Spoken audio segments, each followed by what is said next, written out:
like, subscribe, and leave a comment. So here's your review of WWE RAW, the week commencing the 27th of November, which is obviously just after the War Games pay-per-view at Survivor Series. So it starts with Randy Orton coming out, the Apex Predator. Basically said he's happy to be back, is very fired up.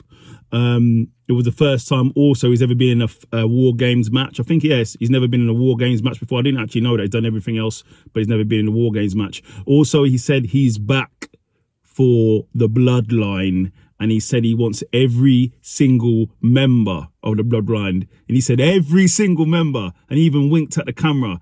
And that means Roman Reigns as well. That's what he's back for. As you were saying, that Rhea Ripley comes out. So he basically says he's surprised that he teamed with Jey Uso after obviously he's been part of the Bloodline and obviously what he's saying. And also he was upstaged by the return of CM Punk.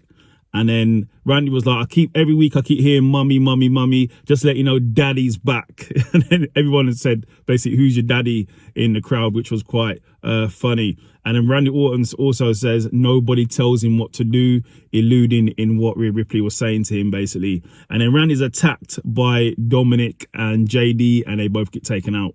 So then we have the tag team turmoil match where I think it determines the #1 contender for the tag team titles, the unified tag team titles. So it starts with Cesaro and Otis representing Alpha Academy, I'll get my words out in a minute, versus DIY to DIY win. Then the DIY versus In the Sheer for the advancement in the turmoil. In the Sheer actually lose. I think that's their first loss I've ever seen to DIY. So then DIY versus the Creed Brothers. Then the Creed Brothers win. Then it's the Creed Brothers versus the New Day. Then the Creed Brothers win again. Then it's the Creed Brothers versus the Imperium in the final stage. And the Creed Brothers get a win again. So the Creed Brothers will be facing the Judgment Day for the titles. Then we have Damian Priest basically is upset because he feels he let the team down, and everyone's probably thinking that in their head, but they assure him, Judgment Day assure him they're a family, he hasn't let anyone down. Then Cody Rhodes comes out. Whoa! So he comes out, basically wants to thank his whole team,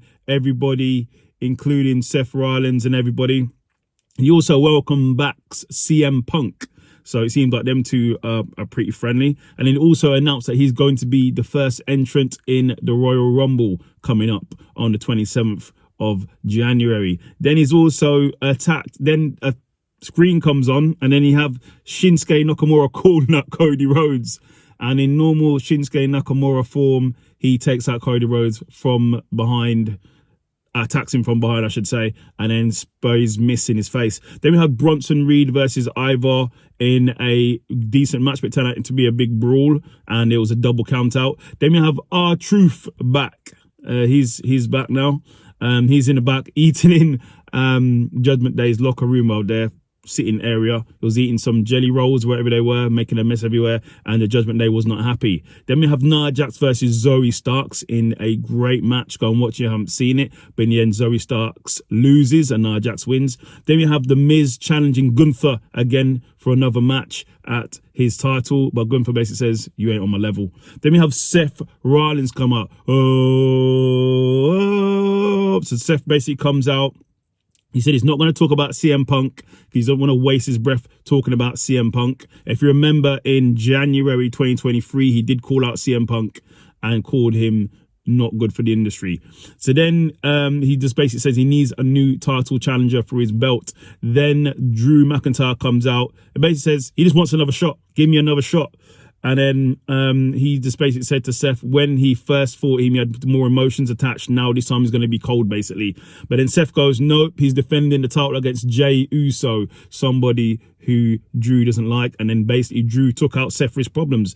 Then we got Seth in the back getting called out by Sami Zayn for what he did to Seth. Drew getting called out by Sami Zayn for what he did to Seth, headbutting him and taking him out. And then Drew basically says, you know what? Me and you next week.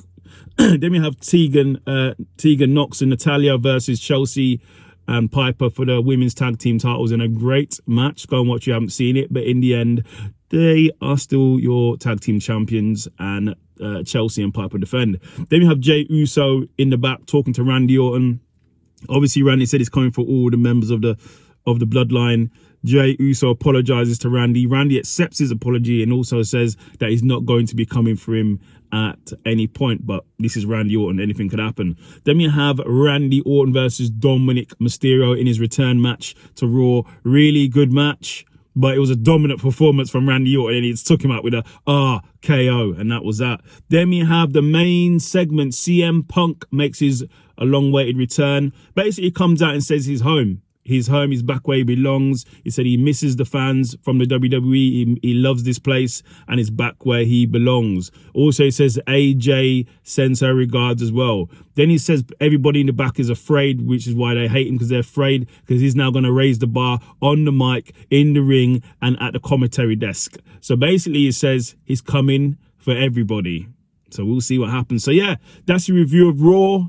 Like, subscribe, and leave a comment.